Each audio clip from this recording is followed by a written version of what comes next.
Hey there, this is Tanya from Rving with a Purpose, and this is my little RV kitchen. Today in the kitchen, we'll be answering the question, can you really bake a turkey in that Insignia 4-burner stove? You're gonna cook a turkey if you want. You could cook a turkey in that. I'm cooking my Thanksgiving turkey and then some in this sucker. You could definitely cook a turkey. No problem getting that turkey in there. So pull up a seat. Let's talk turkey.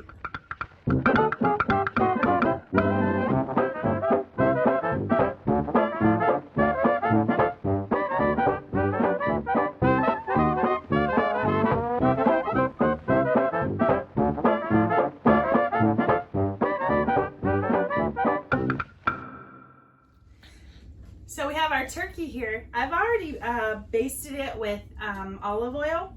And we're just gonna salt and pepper, stuff it with some sage and onion, get it in the oven. So a lot of people have opinions on turkey versus ham. I know our family usually does ham, and my sister really bakes an amazing ham. But this year, because of the trailer and that wonderful Insignia stove, we wanted to answer the question, finally, can we bake a turkey in that oven? All right, so we've got Tom coated with some salt and pepper. We're gonna stuff him with some sage, fresh sage. Smells really good and looks pretty. Of course, you can use whatever seasonings you like, whatever fresh herbs you like. Y'all know I told you last time, my family loves onion, and this is going to give it a nice savory flavor. I've got some sausage on the burner. We'll be adding some ingredients to it as soon as I get Tom in the oven here. Okay, so Tom is all stuffed. He's looking really beautiful, and I've already removed a rack from my oven, so he's not too close to the top of the stove. Let's put it in. Hey Tom, this is your big moment. Now probably after 30 minutes, I'm gonna cover him with foil. Look, he fits wonderfully. I've preheated my oven to 350 degrees, and we're gonna bake him for about 3.5 hours. And then we'll check back and see how he's doing. Okay, let's get started on our stuffing. So some of everybody's favorite childhood memories revolve around the holidays, some Thanksgiving, Christmas, Easter, whatever. I was speaking with my mom about how much I loved waking up to the smell of turkey. And she said, Tanya, I don't remember baking turkeys. So maybe that was when I was grown and I did it in my own kitchen. But I do remember the holidays in my house. We had lean years, we had good years. Those good years, we were in the kitchen. We were baking whatever we could get our hands on, and Mom would make these peanut butter balls, also called Buckeyes, and us girls would get to roll the peanut butter mixture, dip them in chocolate, or she would make these delicious little orange cookies, orange flavored, I don't know, with some icing on them. That's one of my most favorite memories. You're welcome to share with me some of your most favorite memories. Let's check our sausage. All right, so we're starting on our stuffing. I'm using my handy dandy Pampered Chef meat press. I have no idea what it's called, but it is handy. And again, my bestie, Michele, look her up. She'll hook you up with some Pampered Chef, and maybe she'll give me something free. Hint, hint. Okay, so this is gonna go in our stuffing. We're going to add some ingredients to that in just a second. I'm going to turn the heat down. This is my breadcrumbs. I used French bread. I cut it into cubes, baked it in a 350 oven for about 15 minutes. We're about to add some ingredients to it as well. Smells really good. And I chose the French bread because it's really dense. It's a nice heavy and sturdy bread. And when you bake it in the oven, makes a nice crispy crouton, and your nice crispy croutons are much more likely to hold up in the baking process. Now we'll be baking this stuffing in a 350 oven for the last 45 minutes of the turkey, so they'll be ready at the same time. Let's get these in. All right. So this is about 4.5 cups, maybe 5 cups. I really didn't measure it, but I know it's about probably 5 cups of croutons, French bread cubed. To that, let's go over our ingredients. We're going to be adding sausage, a pound of sausage, a half stick of butter, 1 onion chopped, 2 tablespoons of celery flakes per 3 cups of bread. So I used 4 tablespoons to taste. You measure it how you like to taste. 2 tablespoons of chopped sage, half tablespoon of thyme, 1 red pear chopped.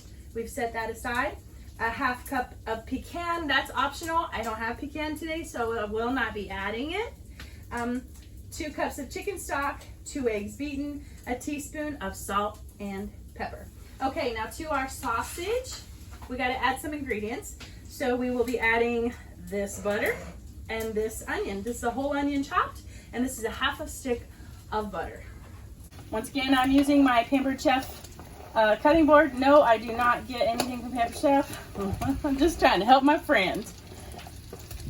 All right, get that in there. It's gonna smell lovely. Nice stir going. All right, so really we only want to cook this about 5 minutes or so till these onions get translucent. You should smell what I smell. It is incredible. It smells so good. I cannot wait to eat this stuffing. All right, that looks pretty good. We're gonna add this to our bowl of croutons, and then we'll add our pear and egg and chicken stock.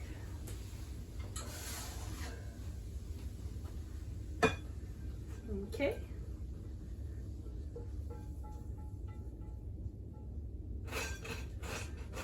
And for this, I'm gonna get my assistant. Where's the kid? Come on, Bug. I'd like to introduce you to my favorite co-host, my handsome 14-year-old son, Joseph. Come on, what do you want, applause? Okay, so I got this stirred. He wanted to help me in the kitchen today. All right, you need to add the chicken stock. Very good. I'm just gonna melt all them flavors together and hold that bread together. We're using our Pampered Chef stirrer. I really like these. I've got multiple sizes. Yes. Okay, add your pear. Very good.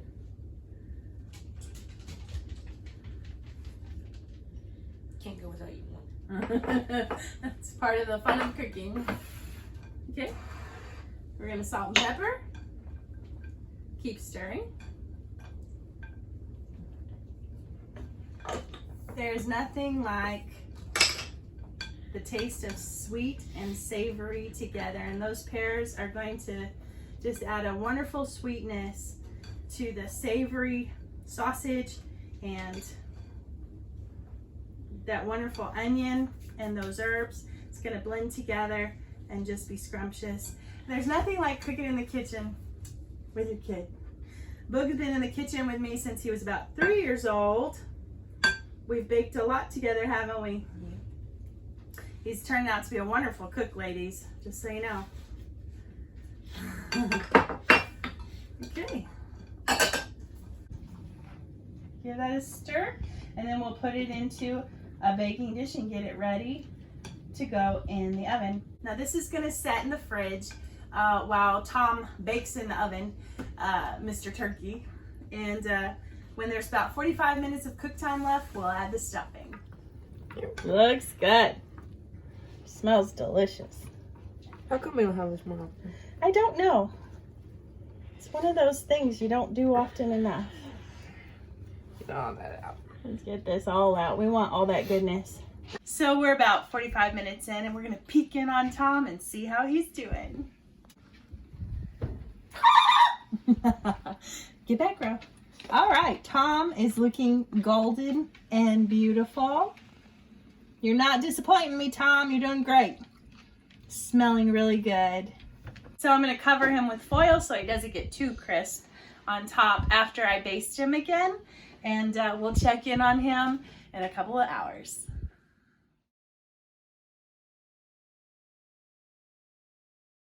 So it's a little faux pas these days, I guess. A lot of people worry about safety, but Tom's gonna be thoroughly cooked and we are adding some stuffing to Tom and everybody's gonna live to tell about it, I promise. And it's gonna be quite delicious. As you can see, Tom's got a nice golden color.